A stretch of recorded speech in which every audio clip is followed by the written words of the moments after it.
예수님의 권위는 누가 주었는가? 하나님이신가 아닌가?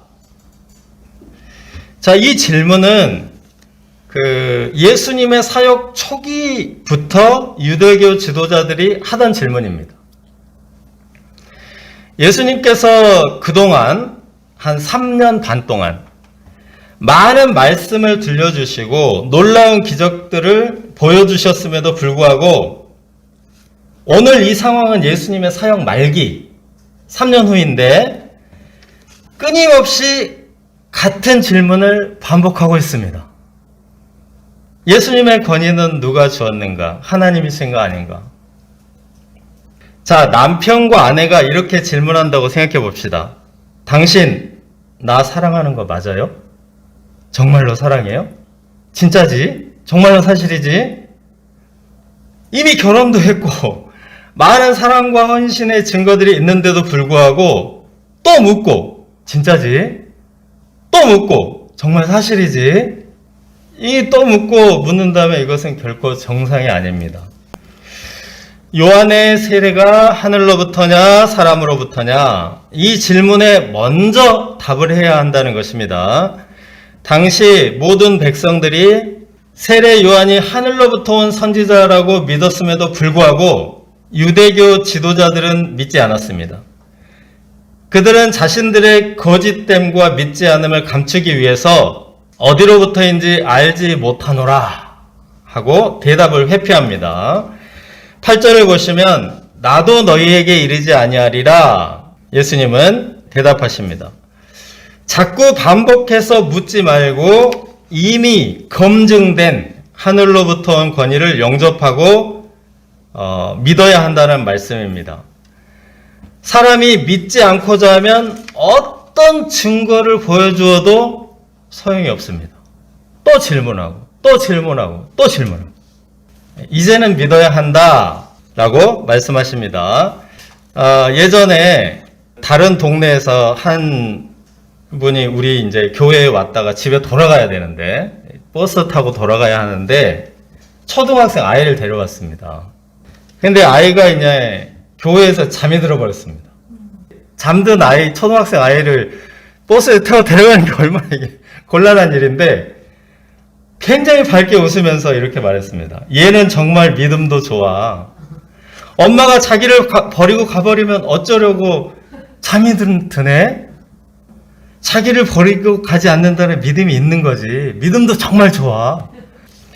이 아이는 엄마에게 묻지 않았습니다. 엄마, 나 버리고 가지 마. 안 버리고 갈 거지? 버리고 가면 안 돼.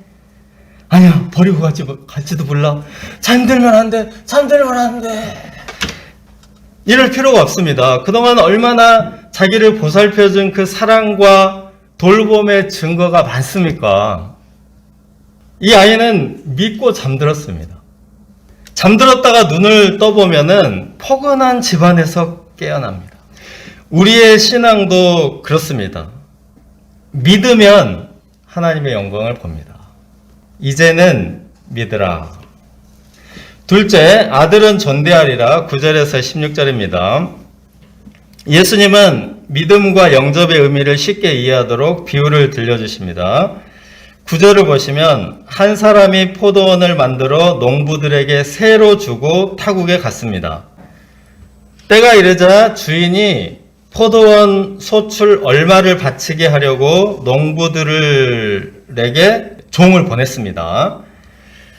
그러나 농부들이 주인의 종을 몹시 때리고 모욕을 주고 상하게 할 뿐 아니라 빈손으로 보냈습니다. 농부들은 소출 얼마를 새로 바치기로 한 주인과의 계약을 어겼습니다. 그리고 새를 바치지 않는 것은 고사하고 종들을 때리고 능욕하는 것을 보면 포도원의 주인의 권리 자체, 주인이라는 사실 자체도 인정하기 싫어하는 것이 분명합니다. 이 포도원 이야기는 창조주 하나님과 우리 인간 관계의 비유입니다. 하나님께서 우리 인간에게 세상을 맡기시고 소출 얼마를 새로 바치게 하셨습니다. 우리가 드려야 할 소출 얼마는 바로 11조와 헌금, 그리고 이런 예배 같은 것들입니다. 그런데 소출 얼마를 바치기 싫어한다는 것입니다. 소출 얼마를 바치라고 하는 하나님의 종들을 능욕하고 모욕합니다. 나아가 하나님이 세상 만물의 주인이신 것 자체를 인정하지 않습니다. 이 조화롭고 아름다운 우주 만물의 주인은 도대체 누구 것입니까? 한줌 흙으로 돌아가는 인간이 이 세상 만물의 주인일 리가 없습니다. 천지 만물을 아름답고 오묘하고 조화롭게 지으신 창조주 하나님이 주인이십니다. 만물의 주인이신 하나님을 인정하고 찬양하고 예배할 수 있기를 기도합니다. 이 종들이 만신창이가 되고 피투성이가 되어서 돌아오는 것을 본 주인은 자기의 눈을 의심했습니다. 배은망덕한 농부들의 행태에 주인이 아마 충격과 공황에 빠졌을 것입니다. 3번씩이나 이제 종을 보냈으면 참을 만큼 참았습니다. 그러나 주인은 더 놀라운 결정을 내립니다.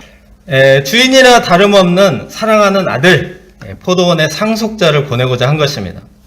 혹시 그는 존대하리라. 종들은 냉대했고 박대했고 푸대접했지만 아들만큼은 존대하리라. 영어로 보면은 리스펙, 존대하리라 기대했습니다. 그러나 농부들은 아예 포도원을 확실히 차지하기 위해서 상속자를 죽이고 말았습니다. 이에 주인은 어떻게 할까요? 그 농부들을 진멸하고 다른 사람들에게 포도원을 새로 주게 됩니다. 하나님께서는 유대인들에게 많은 선지자들 보내셨으나 유대인들은 선지자를 때리고 능욕하고 상하게 하였습니다. 최종적 해결책으로 독생자 예수님을 보내셨는데 십자가에 못 박아 죽이고 말았습니다. 그래서 하나님의 포도원은 유대인들에게서 빼앗아 이방인들에게 새로 주게 되었습니다. 예수님이 하나님의 최종적 은혜이며 마지막 기회입니다. 아들은 존대하리라. 이것이 독생자를 보내신 하나님의 마음입니다. 하나님은 선지자들을 보내실 때부터 이런 기대를 하셨습니다. 나의 종을 존대하리라. 나의 선지자를 영접하리라. 나의 전도자의 말을 경청하겠지? 하나님의 기대는 번번이 무너졌습니다.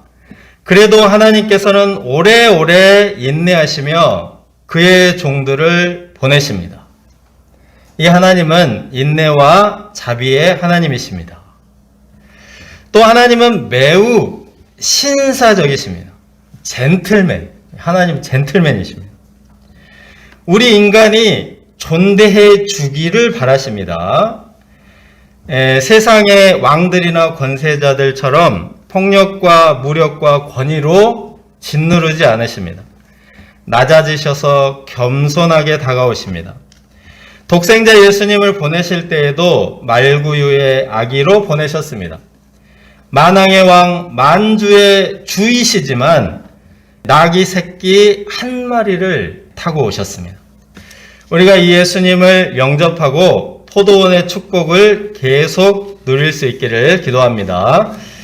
셋째, 건축자들이 버린 돌 17절에서 19절입니다. 예수님은 마지막 기회인 하나님의 아들을 거절하지 않도록 건축자와 돌의 비유를 들려주십니다. 건축자들은 돌을 버리지 않는다고 합니다.